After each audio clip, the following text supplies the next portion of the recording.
This broadcast is part of a fictional program. The station and events depicted are not real. This audio is created for narrative and entertainment purposes only. This is LWB 1713 AM last warning broadcast. If you can hear this transmission, conditions have already escalated beyond control. My name is Daniel Cutter, and I run the repair float at Merrow Basin, and I'm recording this because I want at least one plain account of what happened. That isn't a rumor by the time anybody official gets around to writing theirs. I'm not a scientist. I fix bilge pumps. I've read the tide the same way for 19 years, off the same battered gauge board bolted to the end of sea dock, and I can tell you what the water is going to do most days without looking, the way you know a familiar stairway in the dark. So when I say the reading was wrong, understand I'm not guessing on Dayrichkin. It was a Tuesday. A low tide was supposed to hit at 6:14 in the morning. I was down early because the Peterson's trawler had a fuel leak and I wanted the light. At 6:14, the water should have been sucking out through the channel, mudflats showing, the smell of it coming up thick. It wasn't going anywhere. The gauge said high slack, not falling, not even hesitating the way it does at the turn. Just held, full, like somebody had put a thumb over the drain. I stood there long enough to feel stupid. I checked my watch against my phone. I checked the gauge board against the piling stains, the dark line where the water usually sits. The water was above the line, 2 inches, maybe 3, above where high tide should have topped out hours before. And it was 6 in the morning, and it was supposed to be as low as it gets. I want to be honest about my first thought because it matters later. My first thought was not, something is wrong with the ocean. My first thought was, something is wrong with the gauge. That's the reflex, right? You trust the world and you doubt the instrument. And it climbed down onto the mud that wasn't mud anymore, just shallow water where the mud should have been. And I put my hand flat on the surface and it was still, not calm, still. Like a filled glass somebody had stopped carrying. That was the first morning. I told myself it was a fluke. It was not a fluke. Here's the thing about a tide that won't go out. For the first few hours, almost nobody notices, because a full harbor looks like a good harbor. That's what got us, I think. There was no alarm in it. Flood you see coming, a storm you hear on the radio for 3 days. But water that simply declines to leave, it looks like abundance. It looks like a nice deep morning where nobody's boat is sitting on the bottom. Old Ford came down around 7 to take his skiff out and actually said to me, "Good water today, Danny. Good water." He was pleased. He didn't have to nose through the channel picking his way over the bar because the bar wasn't showing. He just motored straight out. I almost said something. I didn't. Because what was I going to say? The tide's broken? He'd have laughed at me, and fair enough. I called the Petersons about their fuel leak, and while I had Marie on the phone, I asked, casual, "Hey, did the tide seem off to you this morning?" And she said, "Off how?" And I said, "Never mind," because I didn't have language for it yet. By 9, the water still hadn't dropped, not an inch. High tide, the real high tide, was scheduled for 12:30, which meant the water was about to try to come up from a level it never came down from. I did the arithmetic standing on sea dock with my coffee going cold. If it held slack all morning, and then the flood came in on top of that, we were looking at water higher than anything the basin was built for. Not storm surge higher, just steadily, quietly, no reason higher. I went and got the harbor master's number, the county one, not the friendly one. I got a voicemail. I left a message that I could already hear sounding crazy as I said it. "This is Dan Cutter at Merrow Basin. The tide didn't go out this morning. I mean, it didn't ebb at all. I think you should send somebody to look at the water." Then I hung up and watched the surface not move. The flood came in at 12:30 like it was told to, and that was almost the worst part, that the incoming tide was perfectly normal, right on schedule, rising the way it always rises. It just started from the wrong place. By early afternoon, the water was over the fixed docks, not the floats. The floats right up, that's what they're for. But the old concrete finger piers on the north side, the ones that have been dry at every tide since before I was born, those had water sheeting across them, thin and bright and going where it had never had permission to go. That's when people started to notice. When it touches something that's supposed to be dry, and that's when a harbor wakes up. I had a crowd on Sea Dock by 2, Ford, the Petersons, the girl who runs the bait shop, a couple of the weekenders, everybody with the same face, the face people make when a familiar thing does something impossible, and they're waiting for someone to explain it away. They looked at me. I'm the water guy. That's my curse now, I guess. Is it a surge? Somebody asked. No, a surge has weather behind it. The sky was flat blue, no wind. The barometer in my shop was sitting fat and normal. Is it the moon? Some kind of extreme moon thing? I'd already thought about that. King tides are real, spring tides are real. The moon does pull harder some months, but a king tide still goes out. That's the whole nature of a tide. It breathes. In, out, 6 hours each way, forever. What was happening at Merrow wasn't a big breath. It was a held breath. I called the county again. I called the Coast Guard sector office. I got a young man who took my report politely and told me they were aware of anomalous readings along several points of the coast and were coordinating a response, which is the sentence you get when nobody has any idea what's happening, but doesn't want to say so. Several points of the coast. That was the first crack in my hope that this was just us, just a stuck gauge, just Merrow Basin, just a weird day. Several points of the coast meant it was bigger than one broken harbor. I went home that night for the first and last time, and I stood in my kitchen and I could hear the water from my house, which you cannot on any normal night do. I have lived in the same house my whole adult life, up the hill on Cellar Street, 6 blocks back from the basin. You cannot hear the harbor from there. You can hear gulls, you can hear the marine yard's travel lift on a busy day, but you cannot hear water. That night I could hear water, not waves. There weren't waves. It was a sound underneath sound, a kind of low, continuous fullness, the noise a bathtub makes in the last 30 seconds before it overflows, held forever, and, coming from the whole bottom of town at once. I stood in my kitchen and I called my daughter. Her name is Nora. She's 26. She lives 2 hours inland in the city. She works in a hospital lab, and she is the single most sensible person I know, which she got from her mother, and not from me. When she picked up, she said, "Dad, it's late." And I said, "I need you to look something up for me." And she said, "Are you okay?" Because I don't call at 10 at night. I asked her to look up the tide, to find any tide station online, and just tell me if the numbers looked normal. She was quiet for a minute. I could hear her typing. "Dad," she said, "the stations a lot of them aren't updating, and the ones that are." She stopped. "Some of these are showing water levels that don't make sense. Like the predicted low was hours ago, and the observed level is way above the predicted high. That can't be right. That has to be a sensor error." "It's not a sensor error," I said. "I'm looking at it. It's real." "That's not possible," she said, and I loved her for it, because she still lived in a world where you could say that and mean it. "Nora," I said, "I want you to stay inland. Whatever this is, it's on the coast. Don't come out here. Promise me." And she laughed a little, uneasy, and said, "Dad, it's a weird tide. I'm not going to evacuate from a high tide." "Promise me anyway," I said. She promised, to humor me. I could hear it in her voice, the humoring. I'd take it. I didn't sleep. Around 3 in the morning, I got up and drove down to the basin, because I couldn't stand not knowing, and I want you to understand what I saw when my headlights swung across the parking lot.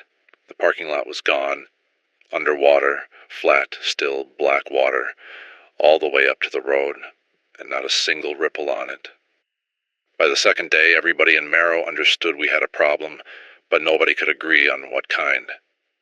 I set up in my shop, which sits high enough on the yard ramp to stay dry, at least for a while, and I turned it into a sort of clearinghouse, not because anybody appointed me, because I had the tide gauge, the marine radio, a working generator, and 19 years of people being in the habit of asking me things.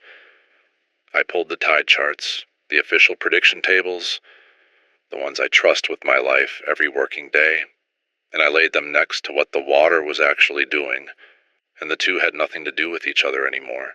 The chart said, low at 6:52 that morning, high at 1:14, low again at 7:30 that night. The chart said that the ocean would breathe the way it has always breathed. The water said no. The water had found a level about 4 feet above the highest high tide I've ever personally seen, storms included, and it was sitting there. Every scheduled high tide, it would rise a little more and not come back down. Every scheduled low tide, it would decline maybe an inch or two, a gesture, almost polite, and then hold. I started keeping my own log by hand on a legal pad because I didn't trust anything electronic to still be there tomorrow. Every hour, on the hour, I'd walk to the end of the dock and read the board and write it down. The board only goes up so high. By the second afternoon, the water was near the top of it. Some of the men wanted to explain it. That's a thing men do with fear. They build an explanation to stand behind. Ford was, sure it was an earthquake somewhere.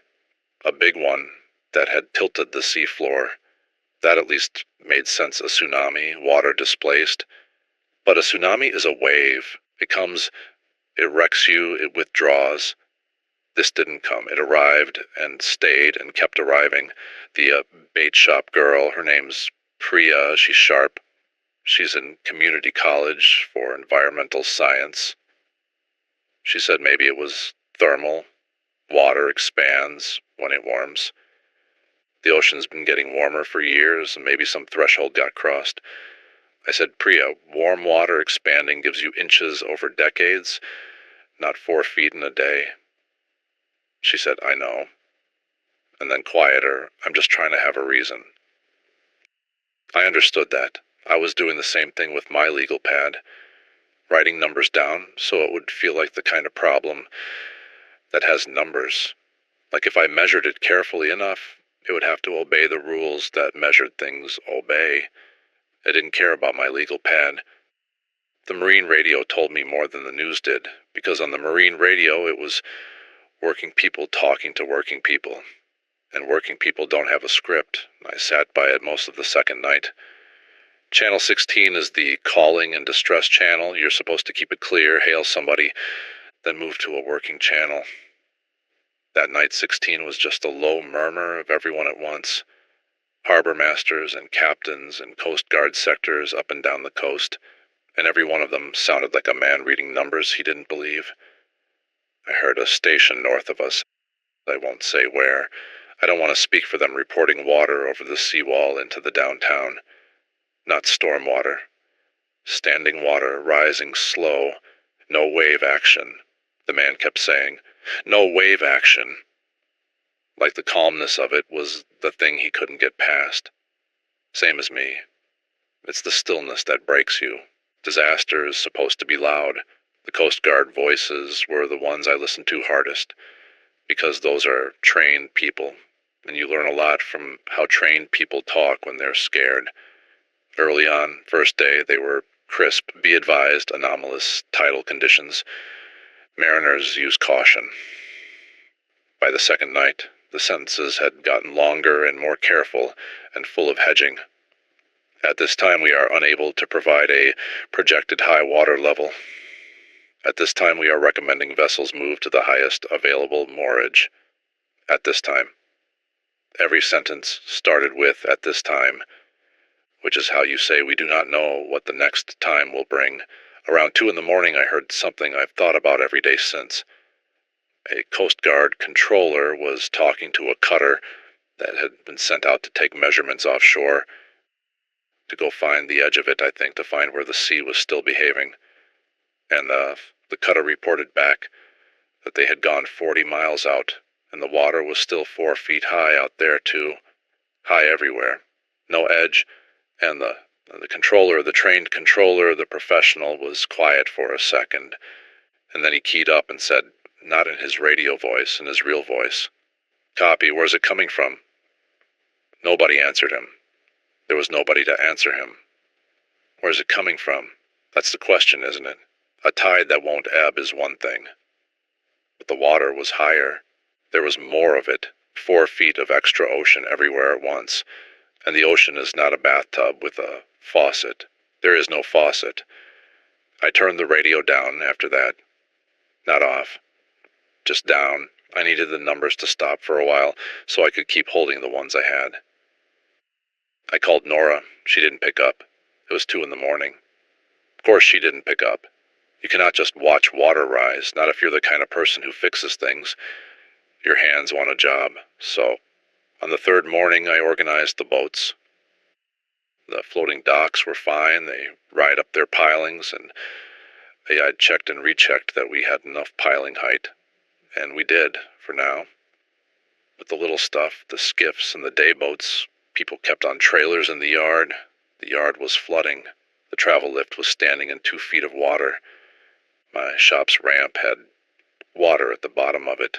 I got maybe a dozen people together, and we spent the day moving everything movable to higher ground. Up the hill, into the town lot. We drove trailers, we carried outboards, we hand-hauled a rowboat up Cellar Street with 4 of us on the rails like pallbearers. It felt good. I wanted to be honest about that too. It felt good doing something with my body, being useful, being surrounded by people all pulling the same direction. For a few hours it almost felt like a normal disaster, the kind you clean up from. Priya worked next to me all day. At one point, hauling a fuel tank up the ramp, she said, "My professor emailed the whole class. He said, stay away from the water, not because of drowning. He said, don't go near it, and he wouldn't say why." She looked at me. "What does that mean, Dan? Why would he say it like that?" I didn't have an answer. I filed it.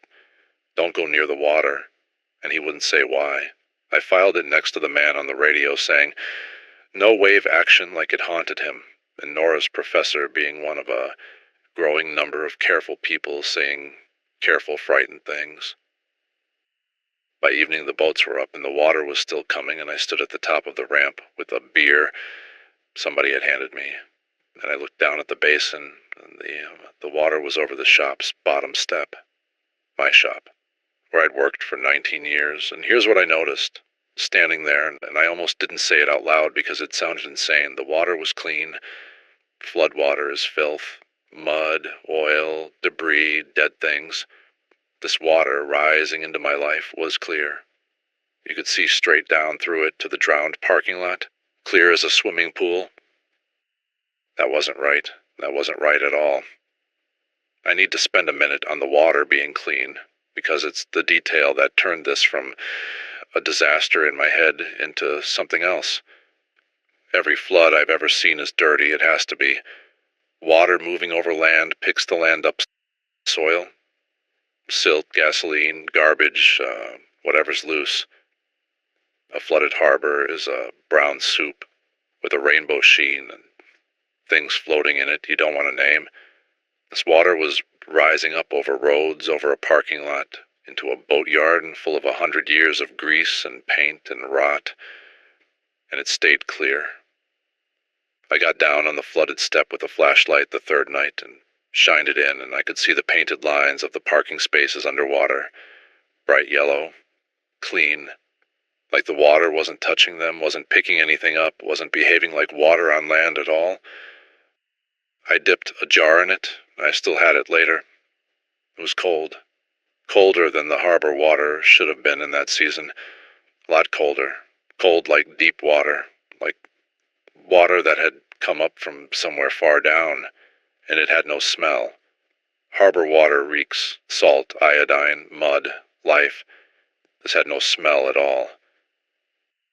I'm a mechanic. I don't have instruments for this. But I have hands and a nose and 19 years. And every one of them was telling me the same thing. This is not the ocean, I know. This is water shaped like the ocean.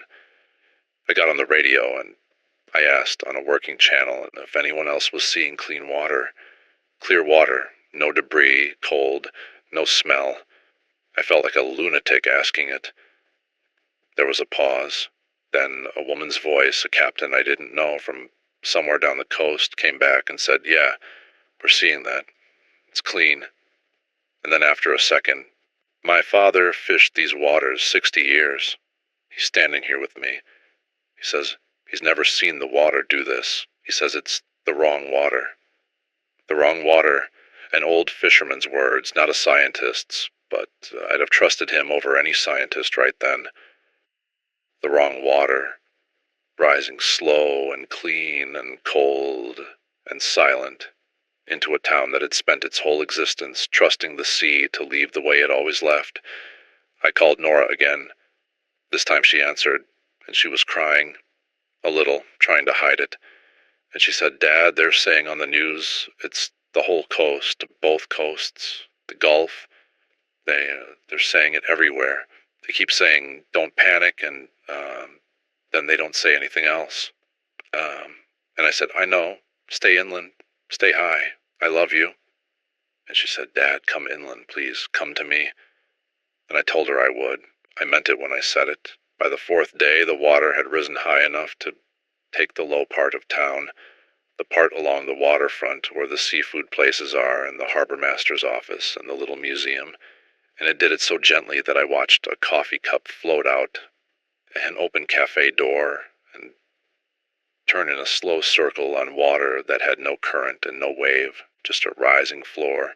And by the fourth day, the experts had run out of words, and that scared me more than the water.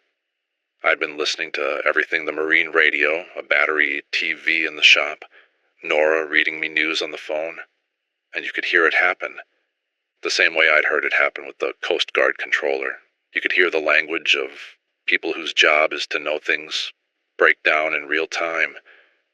Day one, it was anomalous tidal event, confident named. A named thing is a controlled thing.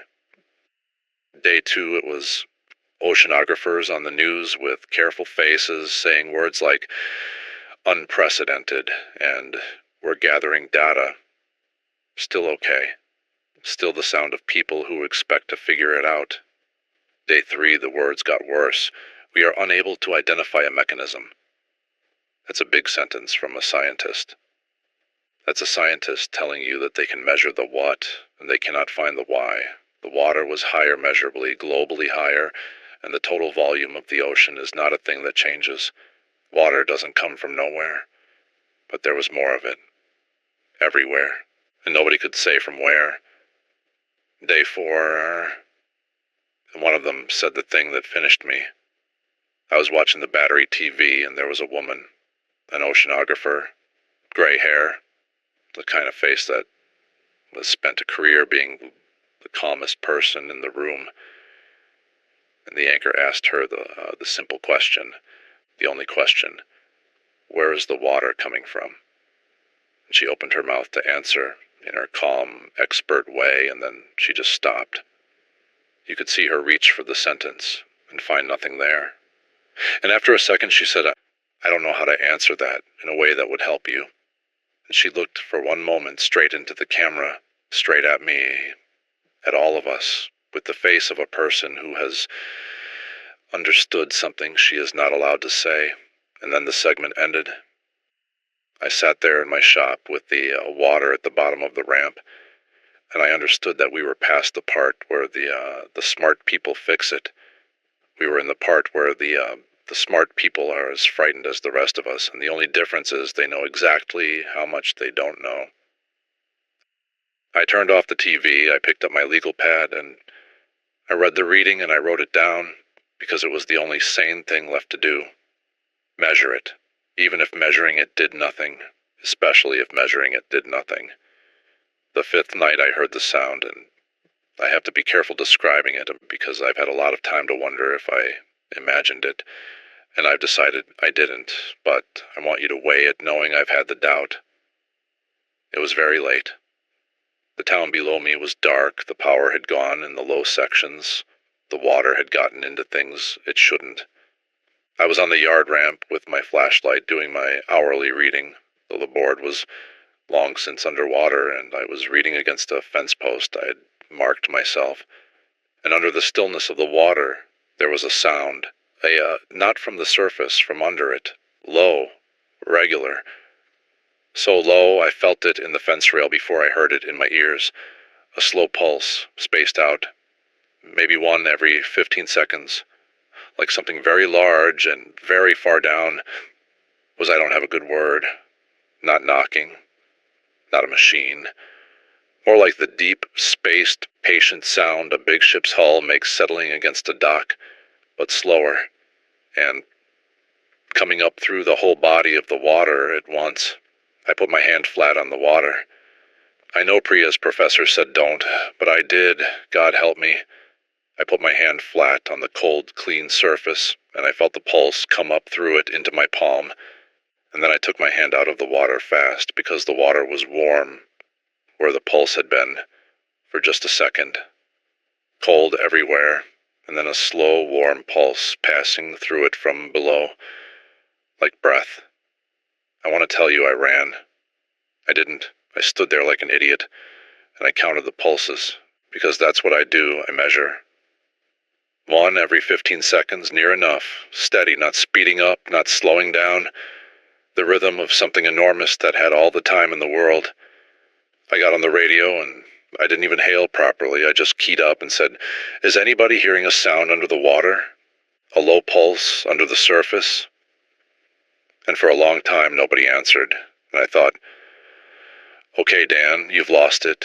You're a tired man, alone in the dark, inventing monsters. And then a voice came back. It was the young Coast Guard man from the first day. I'd know his voice as anywhere by then, and he didn't say it in his radio voice. He said, "Yeah, the sonar buoys are picking it up, everywhere. Same interval. They don't know what it is." A pause.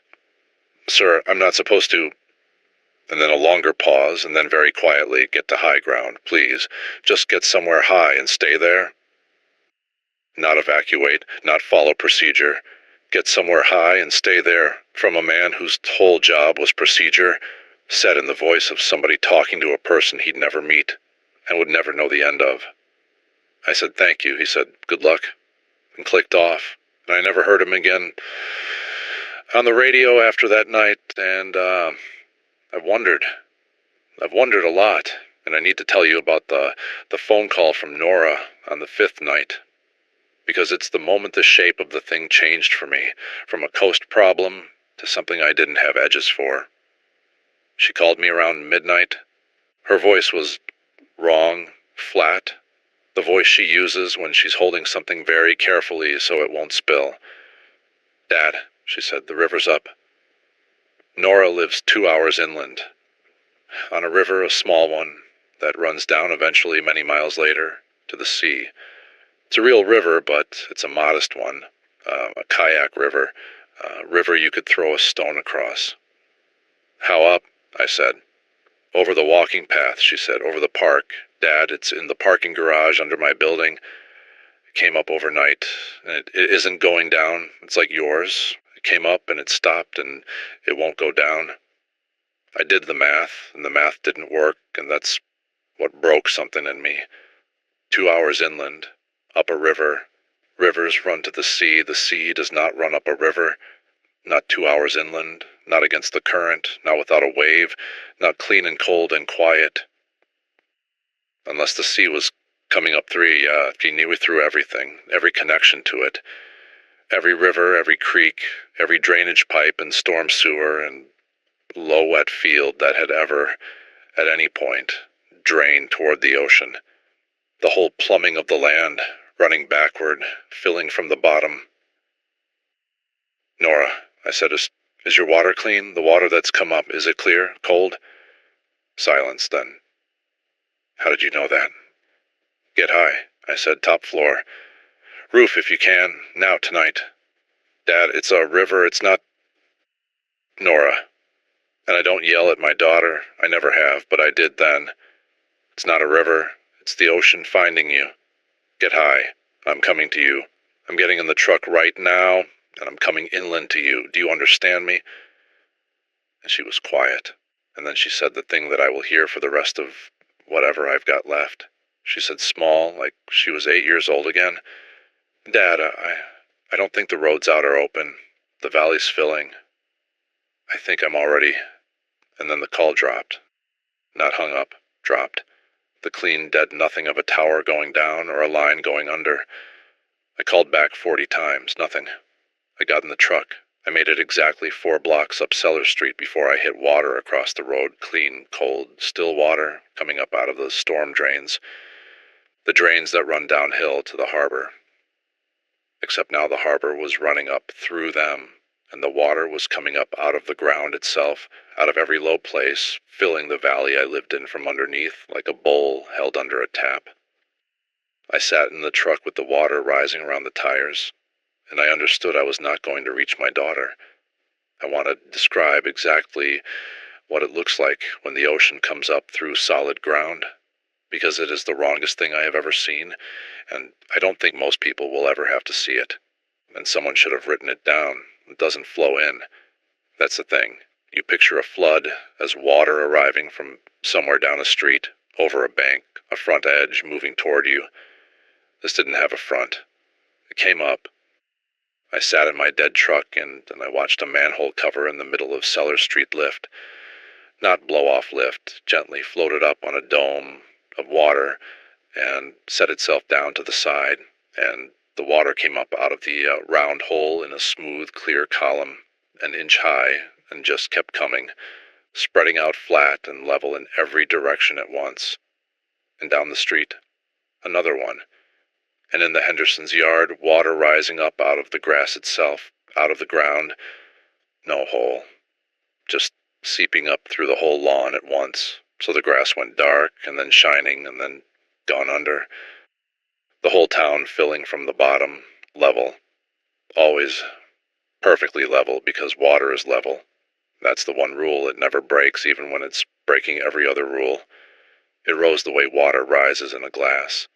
The same height everywhere at once, indifferent, patient, clean.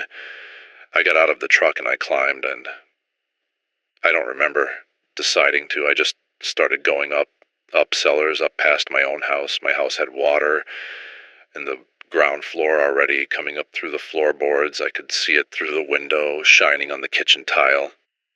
And I kept going up the hill toward the water tower and the cell tower and the high ground behind town, because a man on the radio I'd never meet had told me to get high, and it was the only instruction anybody had given me that made any sense. And the whole way up, under everything, I could feel the pulse, in the ground now, in the concrete of the road through my boots, one every 15 seconds, slow, patient, coming up from underneath the entire world, and the water followed me up the hill, not chasing. It doesn't chase, it just rose, and the level it rose to kept getting higher, and I climbed to stay ahead of a thing that had no front and no speed and no anger, just a flat, level, endless arrival of more water than the planet was ever supposed to hold, from a place none of the smartest people alive could name. I got to the base of the water tower as the light came up gray on the 5th morning, and I turned around and looked at my town. There was no town. There was a bay where my town had been, rooftops, a few. Otherwise, water.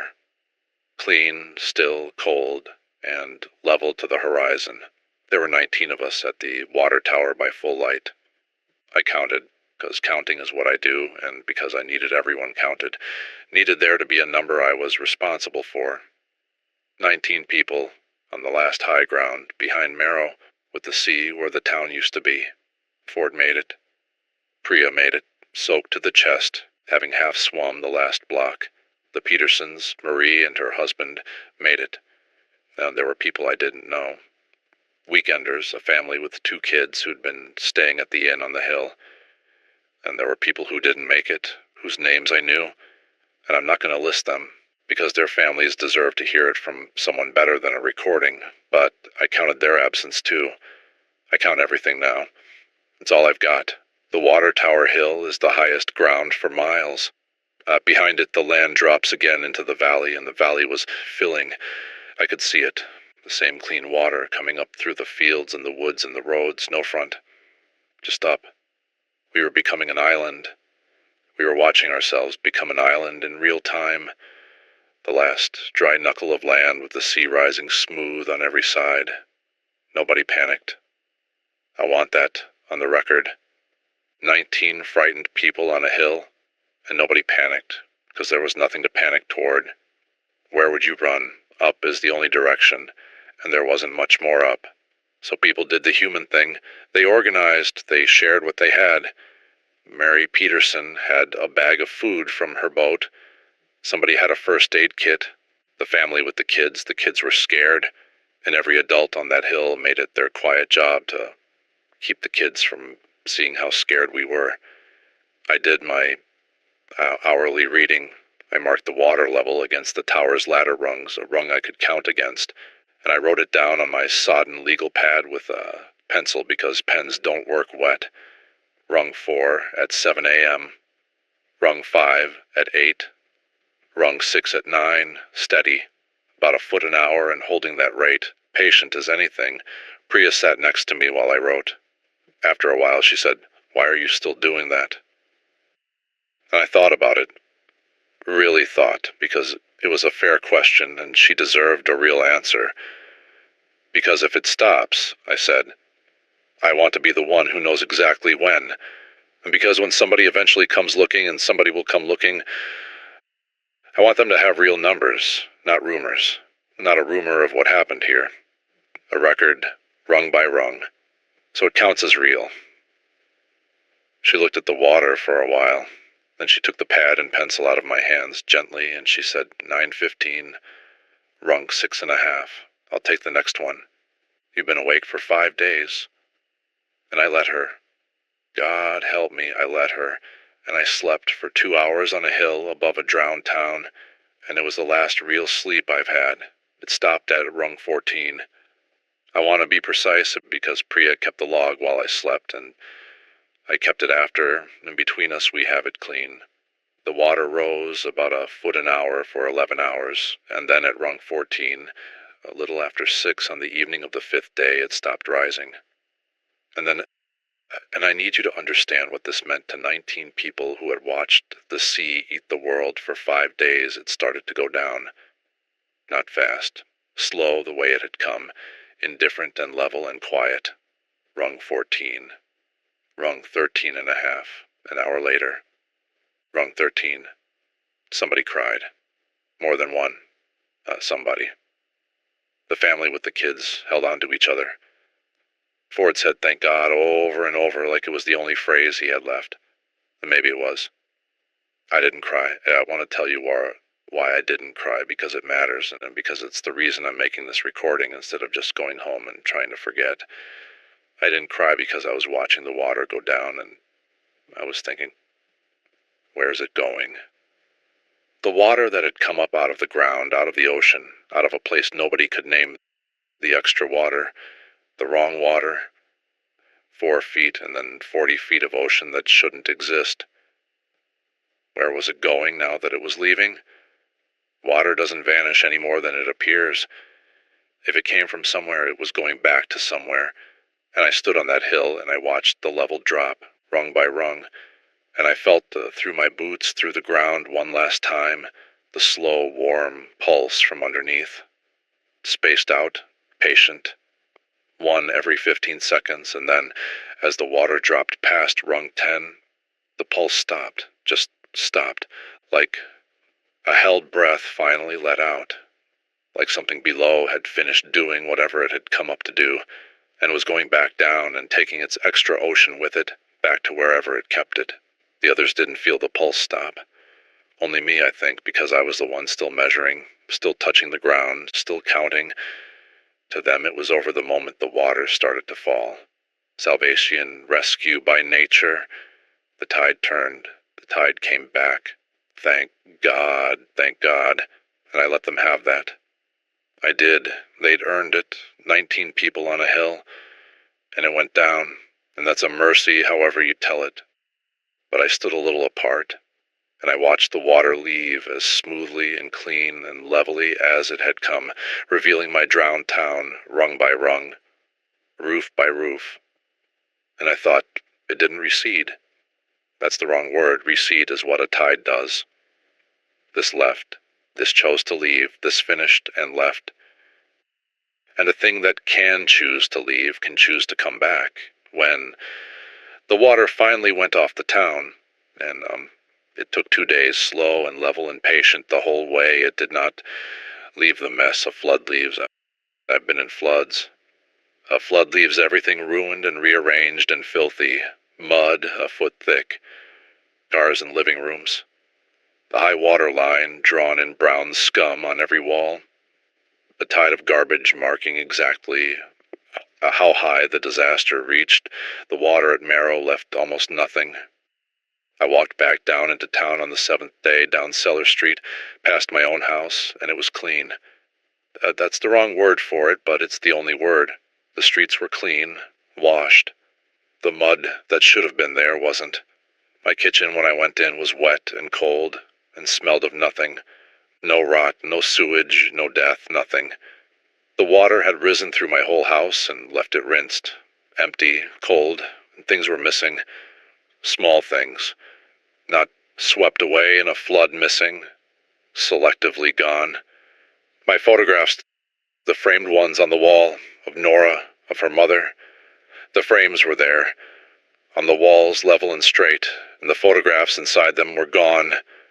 Just the glass and the empty frame. Like the water had reached in and taken the picture and left everything else. I told myself the paper dissolved. I told myself a lot of things. Down at the basin, the boats we moved up the hill were fine. The floats had ridden up and settled back down and were fine. But the fixed things, the old concrete piers, the harbor master's office, the seafood places, they were clean and empty and cold, rinsed of everything that had ever made them a place people lived. And here is the part I've decided I have to say. Even though it makes me sound like the lunatic I was afraid of being on the first day, the people who didn't make it to the hill, we never found them. Not on the streets, not in the houses, not caught in the drains or the wreckage the way you find people after a flood. God forgive me for saying it so plainly. The water rose through the whole town, clean and slow and level, and when it left, the town was rinsed, and the people who'd been in it when it rose were simply not there. No bodies, nothing. The official report, when it came and one did come, weeks later used the word swept out to sea. That's the phrase. Swept out to sea. But I stood in that water. I watched it rise. There was no sweeping, there was no current, no wave, no force to sweep anything anywhere.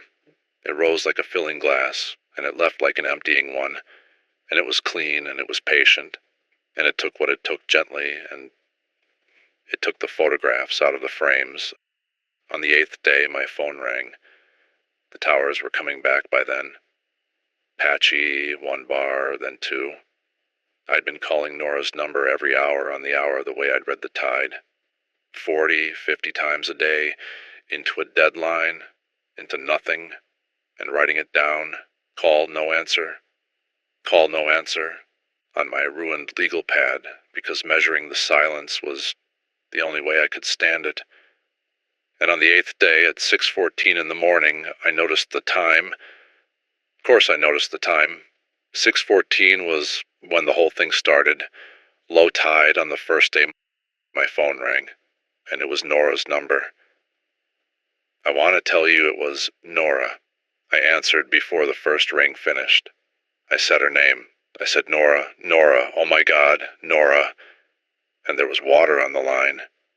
Not silence, not the dead tower, nothing I'd been getting for 3 days.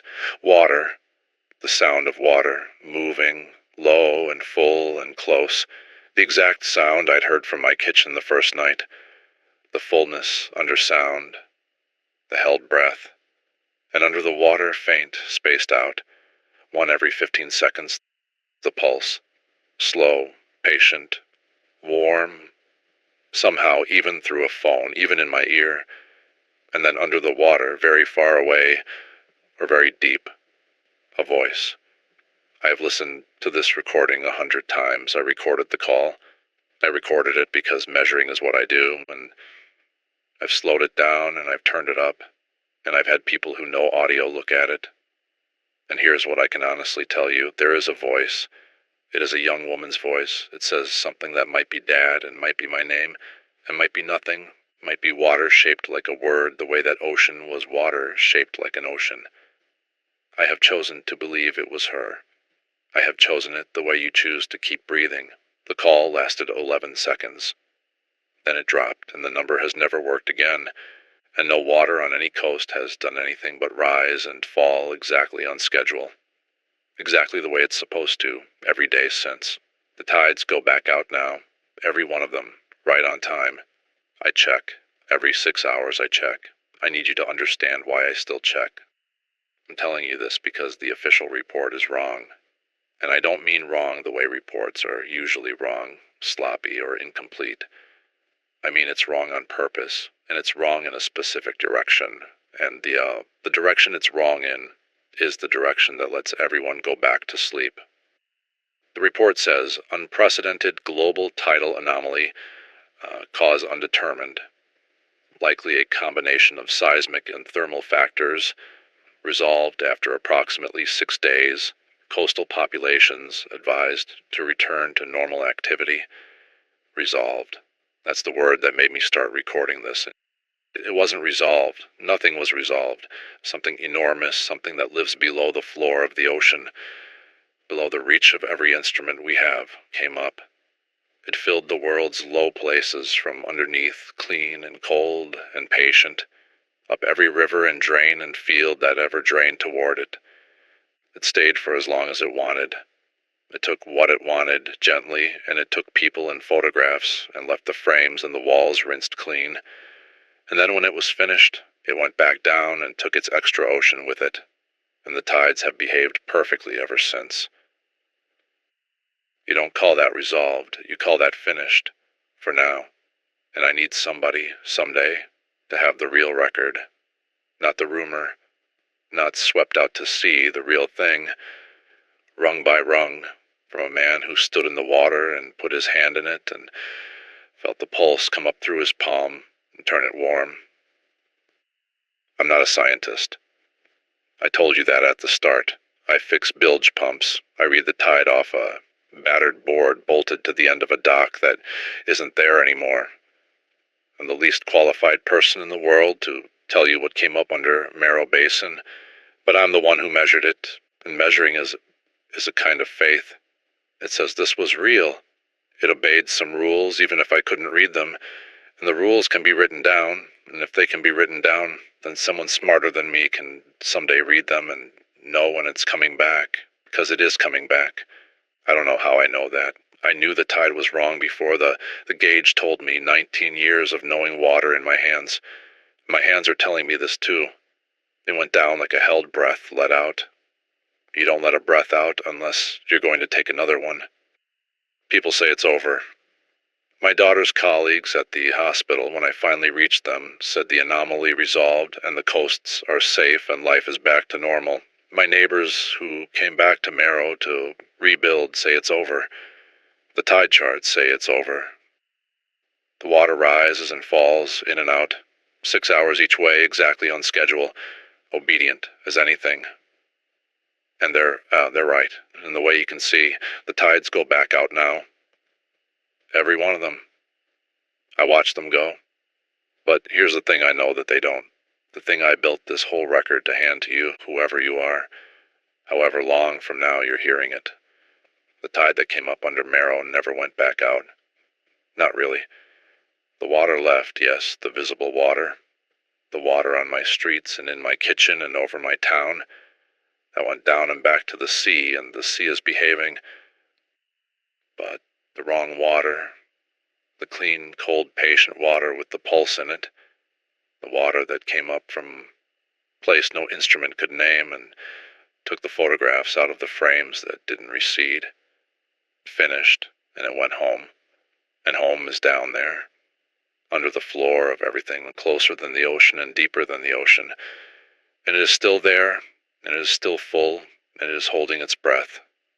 I know because I still feel it. Some nights on the hill, with my boots on the ground and everyone else asleep and rebuilt and forgetting, I feel it. Slow, spaced out, patient. One every long while now. So slow you'd miss it if you weren't a man who spent his whole life measuring water. One pulse, warm, from underneath. And then the long, long wait for the next one. I check the tide every 6 hours. I write it down, rung by rung. I'm not waiting for it to come in. I'm waiting for the day it doesn't go back out.